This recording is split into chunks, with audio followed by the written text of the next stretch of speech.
Kini saatnya kita simak sejumlah informasi menarik dari Biro Kompas TV di tanah air dalam segmen Cerita Nusantara. Sudah bersiap dua rekan jurnalis Kompas TV, ada Nana Rahman dan juru kamera Aldrim Bahar di Palu, Sulawesi Tengah, serta Mercy Oktaveni dan juru kamera Pradika Danang di Samarinda, Kalimantan Timur.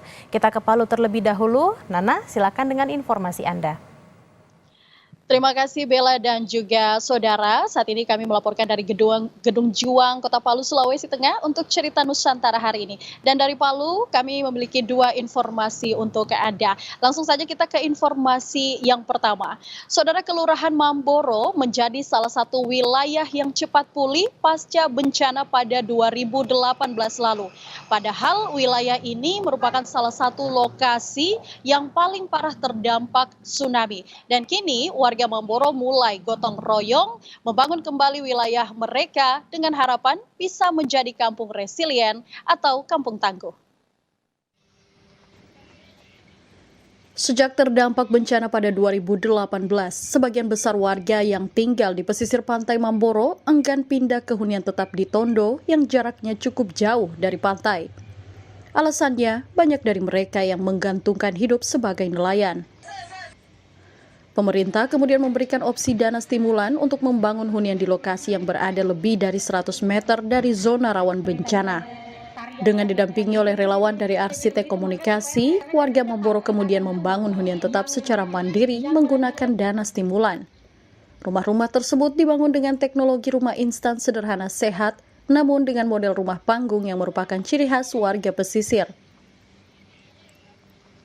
Ini tidak sampai di sini saja. Kampung betul-betul kampung tangguh ini, Mamboro ini akan menjadi kampung tangguh, kampung yang siap menerima, maksudnya apa saja tantangan itu yang dia kemudian warga tetap semua bersinergi. Sebanyak 38 rumah dibangun di lokasi hunian tetap Mosinggani Mamboro. 10 diantaranya dibangun dengan konsep rumah panggung yang mengedepankan kearifan lokal. Sementara 28 rumah lainnya menggunakan tipe rumah tapak. Untuk menjadi kampung resilient, warga yang didampingi Arkom dan beberapa lembaga lainnya mulai menata lingkungan mereka agar lebih siap menghadapi perubahan iklim di wilayah pesisir. Lebih kepada ekonominya, nah acaranya kemudian apa ya? Kemudian kita bikin acara untuk menunjukkan bahwa kita sudah berjalan, ini bukan dari nol.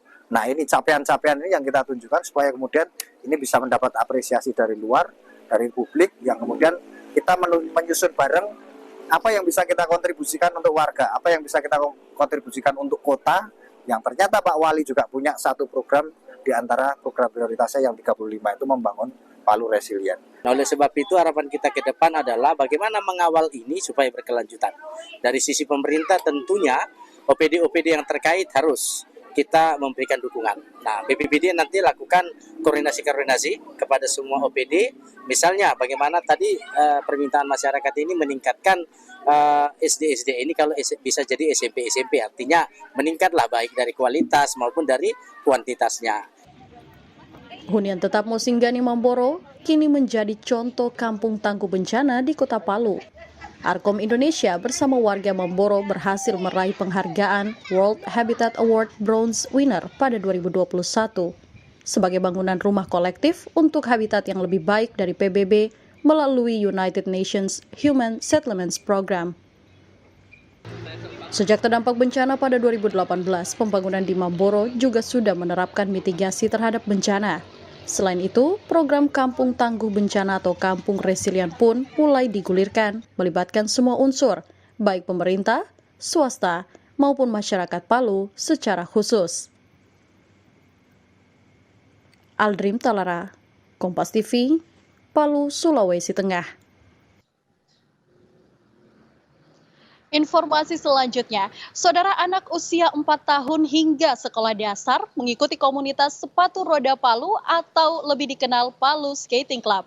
Komunitas itu pun menjadi ajang membina bibit atlet sepatu roda Palu sejak usia dini. Teknik-teknik dasar mulai diajarkan pada anak-anak yang tertarik bermain sepatu roda. Usia peserta yang ikut komunitas itu pun beragam. Ada yang masih berusia 4 tahun hingga anak-anak usia sekolah dasar. Beberapa anak yang sudah lama bergabung tampak mahir menguasai teknik dasar seperti melintasi atau menghindari koin yang menjadi rintangan latihan. Meski ada yang terjatuh, semangat dan keceriaan tetap terlihat pada mereka. Komunitas ini yang bernama Palu Skating memiliki sekitar 200 anak dari berbagai usia yang berpartisipasi. Karena jumlah pesertanya yang banyak, jadwal latihan dibagi menjadi 2 kelas. Pada hari itu, untuk anak-anak pemula dan menengah, mereka mengikuti kelas freestyle. Sementara anak-anak yang sudah lebih mahir mengikuti kelas speed. Berbagai teknik dilatih di kedua kelas tersebut. Yudi Salma, salah satu orang tua yang mendampingi anaknya, mengaku senang karena dapat membantu anak dan keponakannya menjalani hobi sejak kecil. Selain itu, anak-anak juga mendapatkan teman-teman baru dalam komunitas ini.